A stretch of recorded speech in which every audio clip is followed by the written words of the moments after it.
ఎప్పుడైనా ఎక్కడైనా మీ చేతిలోనే వార్తా ప్రపంచం.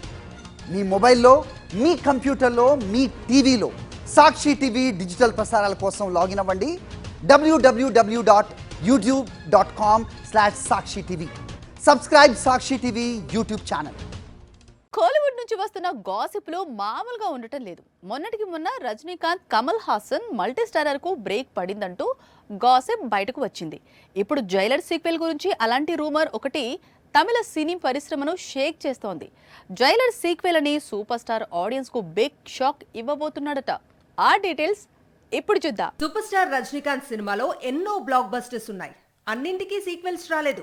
భాష, నరసింహ, చంద్రముఖి లాంటి ఇండస్ట్రీ హిట్స్ ఉన్నాయి. సూపర్ స్టార్ మాత్రమే చేయగలిగే చిత్రాలివి. మధ్యలో రోబోకు మాత్రం సీక్వెల్ చేశాడు సూపర్ స్టార్. ఈ సీక్వెల్ బాగానే ఆడింది, కానీ తొలి భాగ స్థాయిలో ఆడలేకపోయింది అన్నారు.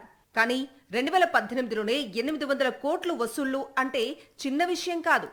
కోలీవుడ్ లో ఇప్పటికీ ఇవే అత్యధిక వసూళ్లు.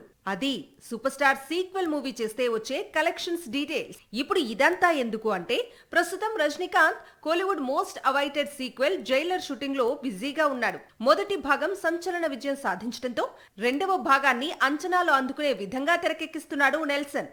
అయితే జైలర్ సీక్వెల్ అనగానే కేవలం గెస్ట్ అపీరెన్స్ లిస్ట్ పెంచడం మాత్రమే కాదు, ఫ్లాష్ బ్యాక్ ఎపిసోడ్ కు చాలా ఇంపార్టెన్స్ ఇస్తున్నాడట. జైలర్ మొదటి భాగంలో ఫ్లాష్ బ్యాక్ ఎపిసోడ్ ను కొద్దిసేపు మాత్రమే చూపించారు, కానీ సీక్వెల్ లో అది మెయిన్ స్టోరీ అట. అసలు జైలర్ సాబ్ కు అంత పవర్ ఎలా వచ్చింది అనేది నెల్సన్ పవర్ఫుల్ స్టోరీతో చూపించబోతున్నాడట. అదే నిజమైతే వచ్చే ఏడాది ప్రేక్షకుల ముందుకు వచ్చేది జైలర్ సీక్వెల్ కాదని, జైలర్ ప్రీక్వెల్ కదా అంటోంది కోలీవుడ్.